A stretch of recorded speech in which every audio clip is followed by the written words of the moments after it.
Part 3, Chapter 14. The pickup would happen on Saturday, May 1st, which was just 2 weeks away. Normally, 2 weeks is nothing, here and gone, but nothing was normal anymore.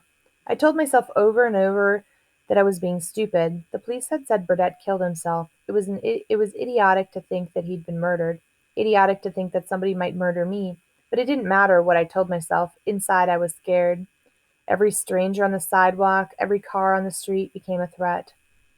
The slightest noise in the night, and I'd instantly be wide awake, wondering, is it them? Are they coming for me? I kept to a strict routine. I left for school at the same time every morning, returned to the sailboat at the same time every afternoon. I ran out to the locks, across the Magnolia footbridge, and then back to the drop-off spot by the maple tree. I poked around in the rocks and then ran back to the tiny dancer. If someone was watching me, I wanted them to see that I was doing everything exactly the way I had always done it, the way I'd been told to do it. I wanted to show them I was reliable, that they could trust me to turn over the packages to them.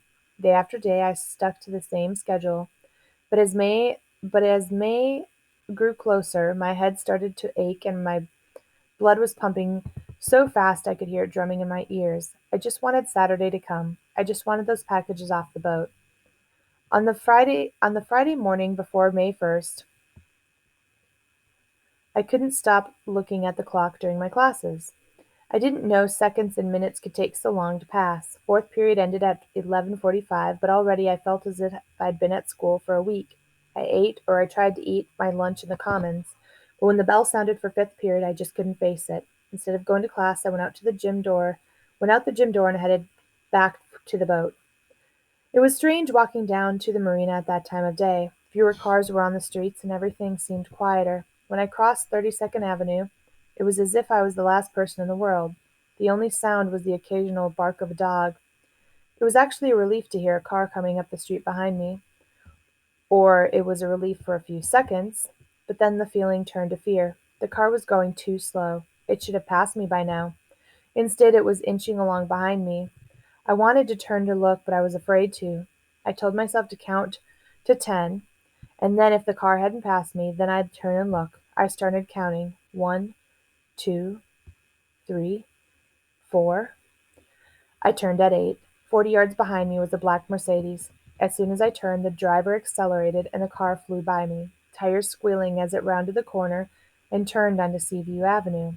It was the same car that I'd seen that time I'd come out of the utility room. I was sure of it. My mind started clicking like a railroad car moving down the line. I'd been right. They had been watching me all the time, and I'd just done the stupidest thing I could possibly have done. I'd changed my routine. For 7 months I'd come home from school at the same time, and now, the day before the pickup, now I was early. The one thing I didn't want them to think was the only thing they would think, that I was changing things on them, that they couldn't trust me. I'd blown it. Right at the end, when I needed to play it cool, I'd blown it. That's when I thought of my dad. He wouldn't be at work, not now, not in the middle of the afternoon. He'd be sitting on the boat, not knowing anything about anything. I was almost running by the time I had reached the parking lot in front of Pier B, and I did run when I reached the ramp. I was fumbling for my gate key when a guy who owned a new Catalina a couple of slips down from ours pushed the door open from the inside. I stepped by him onto the pier. It was that simple. The security gate wouldn't stop anybody. I hurried down the pier, my eyes on the tiny dancer. It looked so small, so very small, and so peaceful in the still water, a boat like any other boat. And all of what I feared seemed like a dream. But those red packages were real. The black Mercedes was real. The death of Burdett was real.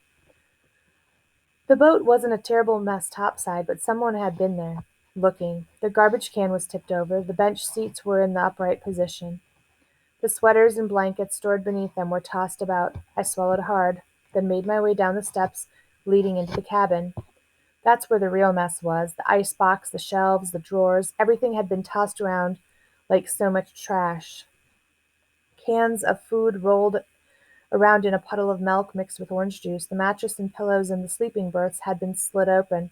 I climbed into my own berth, pushed the ruined bedding aside, and crawled forward. I hoped they hadn't found the secret storage nook, found it and taken. I hoped that they'd found the secret storage nook, found it and taken the packages, and that it was all over.